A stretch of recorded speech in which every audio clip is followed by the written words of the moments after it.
Si tu t'attends à ce que les changements internes se fassent sous forme de gros déclics spontanés une seule fois, tu risques d'être extrêmement déçu. On se retrouve aujourd'hui pour le jour 25 du challenge 30 jours pour me libérer du regard des autres, et aujourd'hui je voulais te parler de l'importance de créer des routines pour ancrer les changements internes que tu es en train de traverser actuellement. On a toujours cette vision hyper idéalisée des changements internes, comme si pour apprendre une nouvelle manière de penser, pour apprendre une nouvelle manière de se positionner face aux autres, il fallait juste mettre un grand coup de cravache à un moment et qu'après, hop là, c'est bon, t'as déverrouillé un palier, il est déverrouillé pour le reste de ta vie et t'as plus à regarder en arrière. En vrai, les changements internes et notamment les changements profonds qui sont issus de nombreuses habitudes marquées avec les années et profondément ancrées, ça ne change pas du tout comme ça ne fonctionne pas du tout comme ça.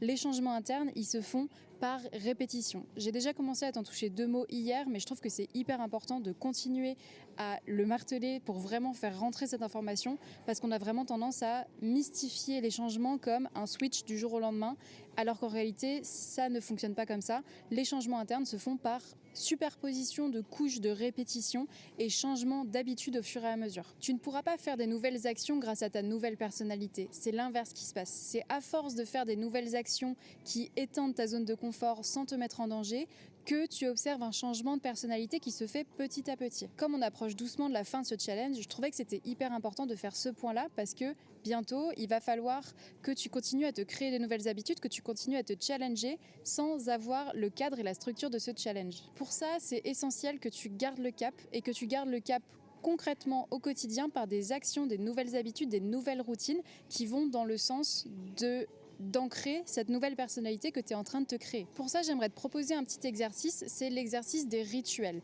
Rituel, c'est pas forcément le côté spirituel, rituel, c'est routine, habitude, quelque chose que tu peux faire quotidiennement et qui te permet de continuer à ancrer le changement à l'intérieur de toi. Pour ça, je te propose 3 étapes. Déjà, rappelle-toi quand tu étais au jour 1, la projection que tu avais faite sur la version de toi libérée du regard des autres que tu voulais créer. Quand tu prends ce chemin-là que tu as déjà traversé, qu'est-ce qui a changé concrètement? Quelles sont les pensées quotidiennes que tu te dis qui ont changé? Quelles sont les résistances, les nouvelles résistances qui ont émergé, ou les anciennes que tu as réussi à déraciner?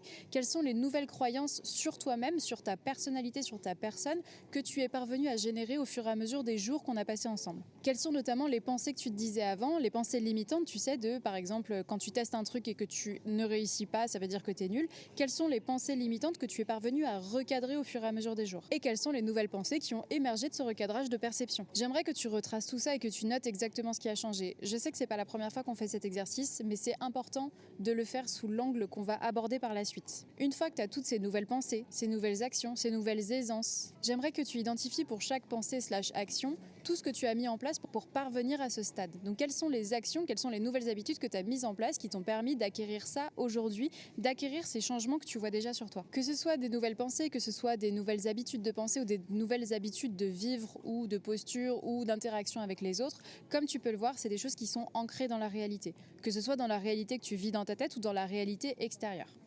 Sachant que normalement, tu as quand même déjà dû commencer à te confronter à l'extérieur, donc je pense qu'il y a des pensées internes, mais il y a aussi des pensées externes. Si tu t'es pas encore confronté à l'extérieur avec des actions inconfortables mais pas dangereuses, c'est le moment ou jamais de passer à l'action aujourd'hui. Sinon, demande-toi ce qui bloque, toujours pareil. Maintenant que tu as toutes ces données concrètes, j'aimerais que tu identifies 3 pratiques, 3 routines, 3 rituels que tu peux mettre en place chaque jour pour continuer à avancer, continuer à faire ce travail d'extension de zone de confort. Parce que le but d'un challenge, c'est que certes, on fait une grosse extension de confort sur 30 jours, mais après, c'est vraiment de créer le momentum que tu pourras, toi, tout seul de ton côté, maintenir, garder le cap vis-à-vis de ça. Sauf que ça arrive pas par l'opération du Saint-Esprit ou juste par ta bonne volonté, il faut l'ancrer concrètement dans ton quotidien. Identifie pour le mois à venir ou pour les 2 semaines à venir, ou donne-toi une timeline qui te correspond, 3 pratiques que tu pourrais faire quotidiennement et qui pourront t'aider à continuer à développer cette partie de toi, cette partie de ta personnalité que tu voulais voir émerger au début du challenge. Ça peut être des pratiques internes, ça peut être des pratiques externes. Donc ça peut être lié à des pensées ou à des recadrements de pensée ou simplement au fait de créer un espace pour toi,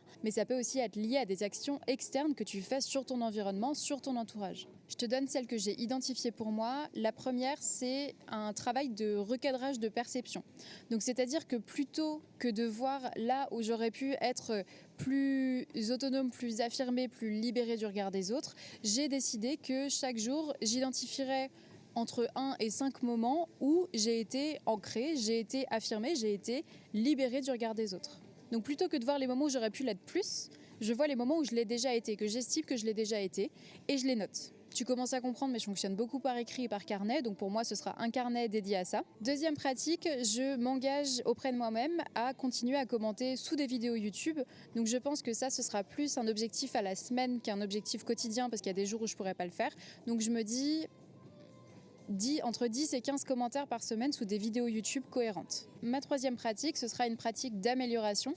Donc je pense que ça, pareil, 2 fois par semaine, ça suffira parce que sinon ça risque de trop me polluer et je risque de commencer à chercher des preuves de ça.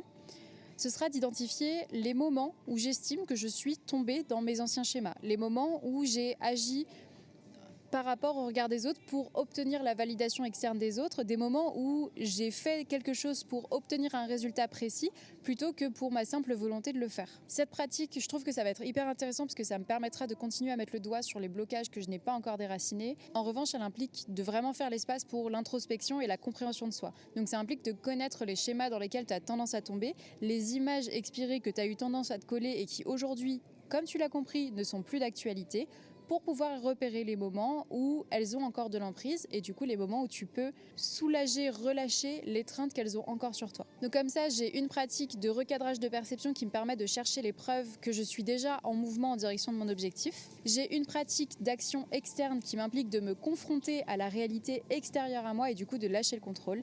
Et une pratique d'amélioration de moi en identifiant les schémas dans lesquels j'ai tendance à tomber et est-ce qu'ils se sont exprimés. Cette dernière pratique, je pense que je la cale pour 1 mois et après je pense qu'elle va être remplacée par une autre parce qu'il y a forcément un moment où ça n'arrivera plus. Il y a un moment où je serai suffisamment libérée pour que mes vieux schémas, mes vieux patterns n'aient plus d'emprise. Et toi, qu'est-ce que tu identifies comme pratique pour continuer à ancrer le changement en dehors de tout challenge? Dis-le moi dans les commentaires et en attendant de te lire, je vais aller mettre le micro et le téléphone à l'abri parce qu'il commence à pleuvoir et que mon téléphone est censé être étanche, mais c'est pas le cas des micros et j'ai pas envie de vérifier. Je te dis donc à demain pour le jour 26 du challenge 30 jours pour me libérer du regard des autres.